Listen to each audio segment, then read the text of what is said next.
ஆன்மீக நேயர்களுக்கு அன்பு வணக்கங்கள். இன்று நாம் பார்க்கவிருப்பது திருப்பூர் மாவட்டத்தில் உள்ள அங்காளம்மன் கோவில்.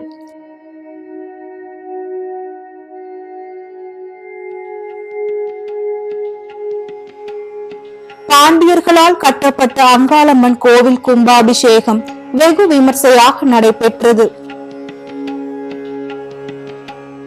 மகாராஷ்டிர ஆளுநர் சி.பி. ராதாகிருஷ்ணன் கலந்து கொண்டு சுவாமி தரிசனம் செய்தார்.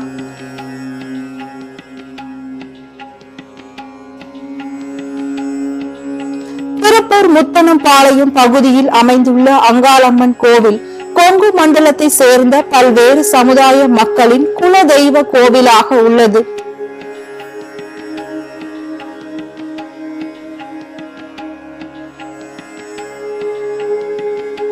ஆயிரம் ஆண்டுகளாக கோவிலில் வழிபாடு நடைபெற்று வரும் நிலையில் கருவறையில் மீன் சின்னங்கள் பொறிக்கப்பட்டுள்ளதால் பாண்டியர் காலத்தில் இந்த கோவில் கட்டப்பட்டது என கூறப்படுகிறது.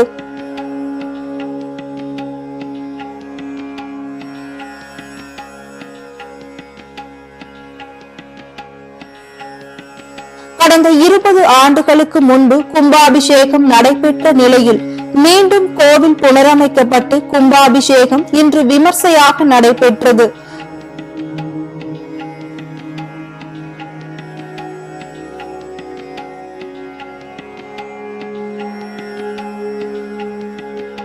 கொங்கு மண்டலத்தை சேர்ந்தவர்கள் மட்டுமல்லாது வெளிநாடுகளுக்கு குடிபெயர்ந்தவர்கள் என ஏராளமானோர் இந்த கும்பாபிஷேக நிகழ்வில் கலந்து கொண்டனர்.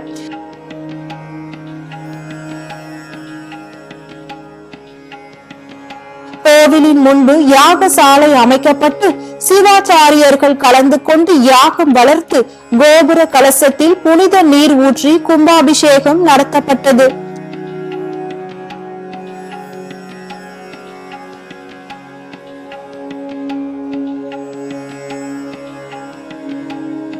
ஏராளமான பக்தர்கள் கோவில் கும்பாபிஷேகத்தை காண திரண்டனர். மேலும் மகாராஷ்டிர ஆளுநர் சி.பி. ராதாகிருஷ்ணன் கும்பாபிஷேக நிகழ்வில் கலந்து கொண்டு சுவாமி தரிசனம் செய்தார்.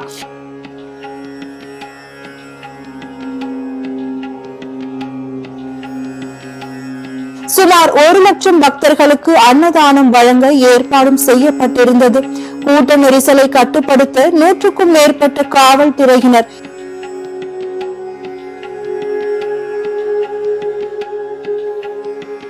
தடுப்புகள் அமைத்து கேமராக்கள் அமைத்து பாதுகாப்பு பணியில் ஈடுபட்டனர். ஆயிரக்கணக்கானோர் இந்த கும்பாபிஷேக நிகழ்வில் கலந்து கொண்டு சுவாமி தரிசனம் செய்து வழிபட்டனர்.